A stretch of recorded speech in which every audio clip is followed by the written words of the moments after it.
আল্লাহর মতো আপন কেউ নাই, এখনো নাই, পিছনেও ছিল না, সামনেও থাকবে না। যিনি নিঃস্বার্থ আমার আপন তিনি আমার আল্লাহ। ইয়া ইলাহি মুঝসে মুঝকো दूर कर, ताके देखो मुझ में तुझको एक नजर। या इलाही तू मेरा माबूद है, या इलाही तू मेरा माशूक है।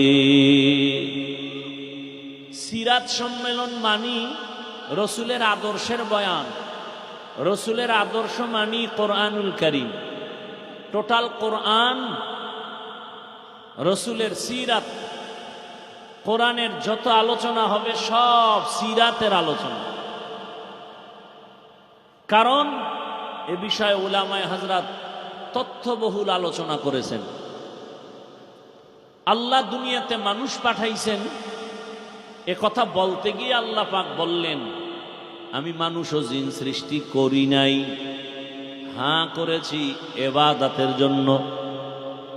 করি নাই, হ্যাঁ করেছি, এভাবে না বলে ডাইরেক্ট যদি বলতেন ইবাদতের জন্য মানুষ সৃষ্টি করেছি, আল্লাহ ডাইরেক্ট না বলিয়া বললেন আমি জিন ও ইনসান বানাই নাই, সৃষ্টি করি নাই, হ্যাঁ করেছি।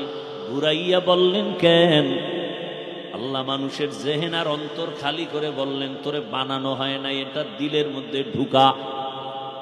ঢুকানোর পরে এবার একটা কথা অন্তরে জমা করো, আল্লাহ তোমাকে বানাইছেন জীবনে একটা কাজের জন্য, তোমার আর কোনো কাজ নাই। জীবনে তোমার মরণ পর্যন্ত একটা কাজ, ওই কাজের নাম হলো ইবাদত। কাজের নাম কি?